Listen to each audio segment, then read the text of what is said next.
Diabetes के मरीजों के लिए खुशखबरी। समर्थ सोशल फाउंडेशन व जनरल हॉस्पिटल कोल्हापुर महाराष्ट्र द्वारा निर्मित एंटॉक्स डी और एंटॉक्स डी के नियमित सेवन से आपका इंसुलिन स्तर सामान्य होने लगेगा, जिससे एलोपैथिक दवाओं की जरूरत धीरे धीरे कम हो जाएगी। अगर आप नियमित रूप से 6 महीने तक एंटॉक्स डी और एंटॉक्स डी का सेवन करते हैं तो आप पूरी तरह से अंग्रेजी दवाओं से छुटकारा पा सकते हैं। अपनी डायबिटीज की समस्या से छुटकारा पाने के लिए आज ही संपर्क करें। हमारा पता है सिटी स्टाइल के पास, बैंक मोड़, धनबाद। मोबाइल नंबर 8987524675 और 9709044646। झरिया में विधानसभा चुनाव को लेकर सरगर्मी से चुनावी पाढ़ा चढ़ा हुआ है। यहां चुनावी चर्चा होते होते बात मारपीट तक पहुंच गई। झरिया थाना क्षेत्र के देर रात झरिया गोल बिल्डिंग के समीप कुछ लोग दोनों प्रत्याशियों की जीत हार की चर्चा कर रहे थे। इसी दौरान कांग्रेस समर्थकों ने भाजपा के समर्थक पर दबाव बनाने लगे और कहा कि कांग्रेस पार्टी के पक्ष में प्रचार करना होगा। इसी बीच विवाद बढ़ा और मारपीट हो गई।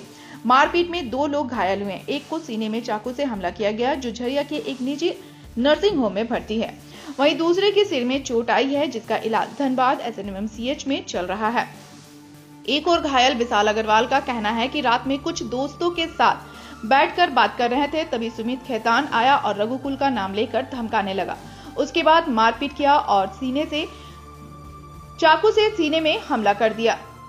वहीं SNMMCH में भर्ती सुमित खेतान ने कहा कि विकास अग्रवाल और उसके दोस्त के द्वारा मुझ पर हमला किया गया, मेरे सिर पर मारकर घायल कर दिया गया। वहीं घटना की सूचना पर भाजपा प्रत्याशी रागनी सिंह इलाजरत विकास अग्रवाल से मिलने झरिया के नर्सिंग होम पहुंची और हालचाल जाना, साथ ही घटना की पूरी जानकारी ली। इसके बाद रागनी सिंह ने मीडिया में बात करते हुए कहा कि झरिया में कुछ लोगों का मन बढ़ गया है। भाजपा और प्रधानमंत्री के नाम पर लेने पर ही मारपीट की जा रही है। मेरे कार्यकर्ता भी नहीं है, बस भाजपा के समर्थक हैं। प्रधानमंत्री मोदी जी के कार्यों के बारे में बात कर रहे थे, सिर्फ इतने में मारपीट किया गया। कांग्रेस अपनी हार के डर से बौखला गई है।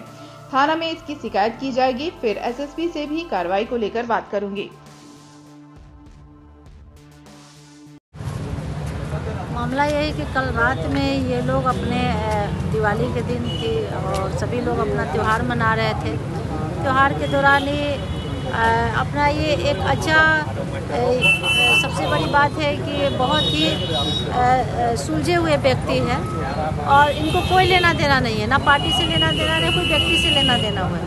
लेकिन इनका चुनावी सीजन है तो लोग ऐसी आम पब्लिक में एक जनरली मुद्दा करते हैं, बात करते हैं कि भाई हमारे माननीय प्रधानमंत्री जी के नेतृत्व में अच्छा विकास हुआ। ये मोदी जी का पूरा भक्त है। ये मोदी जी के लेकर ये अपना बातें बोल रहे थे, बतिया रहे थे, लोगों के पक्ष में बोल रहे थे कि भाई हम लोग 5 साल इस सरकार में विकास के नाम पर कहा जाए तो विनाश हुआ है। चाहे रंगदारी लगातार किस तरह से व्यापारियों से मांगा गया है, हत्याएं हुई हैं, इस तरह के लोगों में चर्चा है। 5 सालों में विकास के नाम पर अगर हुआ है तो यही।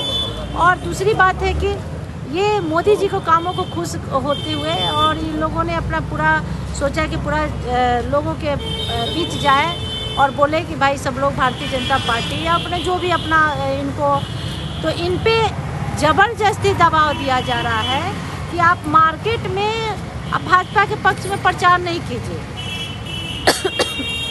ज़बरदस्ती अगर प्यार से नहीं माने तो इनको आधी रात में जानलेवा इस तरह से हमला किया गया, जिसका परिणाम है कि अभी घायल हैं, चोट उनका इलाज चल रहा है।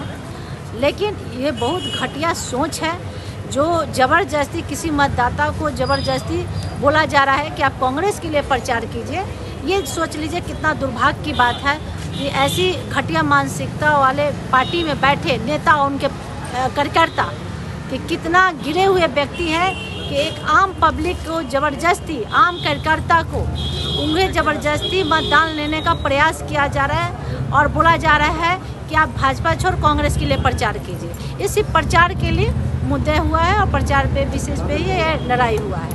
तो किसी का ज़बरदस्ती किसी का मतदान आप नहीं ले सकते हैं, ये अधिकार किसी का नहीं है। प्रशासन मुखदर्शन बनी हुई है। प्रशासन सत्ता के दबाव में काम कर रही है। प्रशासन को लगातार हम सूचना दे रहे हैं और हम बहुत जल्द एसपी से बात करेंगे। रात को हम लोग अशोक रोड स्थित जो है विक्की भैया के यहाँ बैठे हुए थे, दोस्त यार आपस में दिवाली मना रहे थे। इतने में ये सुमित खेतान जी आए और हम लोग से भी गले पहले तो मिला गया, उसके बाद आपसी लड़ाई को ये राजनीतिक मुद्दा दे दिया जा रहा है सुमित खेतान की तरफ से। हालांकि हम लोगों ने किसी भी पार्टी का नाम नहीं लिया है और ना ही किसी पार्टी से हम लोग बिलोंग करते हैं। हम लोग को जिसको वोट देना रहेगा वो देंगे, उसके लिए हम स्वतंत्र नागरिक हैं। हम किसी के दबाव में किसी के चलते वोट नहीं देने जाएंगे, ये हम लोग का। और हम लोग यहाँ जितने भी ग्रुप के आदमी हैं सभी रात को मौजूद थे। अगर वहाँ पे बगल में CCTV कैमरा है तो प्रशासन से अपील करेंगे कि प्रशासन छानबीन कर ले। अगर हमारा दोषी पाए जाएंगे हम लोग तो हम लोग पे कार्रवाई करें, हम लोग खुद जाके सरेंडर कर देंगे। क्या नाम हुआ? मेरा नाम मनीष अग्रवाल। क्या कुछ हुआ था? कहाँ पर विवाद कैसे? विवाद तो आपको हमने बताया कि हम लोग बैठे हुए थे आपस में, वो आके सीधे जो है हम लोग को बोला कि एक खाना हम लोग को भी खिलाओ। ये छोटा बात जो है बड़ा रूप ले लिया। उसके बाद वो हमसे लड़ाई करने लगा। बीच में विकास अग्रवाल जी जो है छुड़ाने के लिए आए तो उनको धकेल दिया, तो उसको भी थोड़ा सा धकेला गया तो वो जाके अपना माथा अपने फोड़ के और बोला कि हम जा रहे हैं केस करने के लिए। और उसके बाद उसको कोई धारदार हथियार था, उतना नज़र नहीं आया, रात का समय था, 12-1 बज रहा था। यहाँ पर उसको चेस्ट में मारा, 5-6 बार मारा। उतना में वो मूर्छित होकर गिर गया। हम और पवन सिंह और हमारे एक मित्र और थे, हम लोग उसको आनंद फानन में रात को यहाँ पे 3 बजे प्रसाद नर्सिंग होम में लेके आए, जहाँ पर उनका ट्रीटमेंट किया गया है और अब वो थोड़े से ठीक हैं। थाना में लिखित दिया है क्या? थाना में लिखित के लिए थाना को यहाँ डॉक्टर साहब बोले कि हम लोग बयान के लिए उनको बुला ले रहे हैं, वो यहाँ पर आएंगे क्योंकि उसकी अवस्था चलने फिरने की नहीं है अभी, और रात को उसको पानी भी चढ़ा है। और अब जो है वो आएंगे तो उनको जो है जो भी अपना लिखितनामा होगा वो देंगे।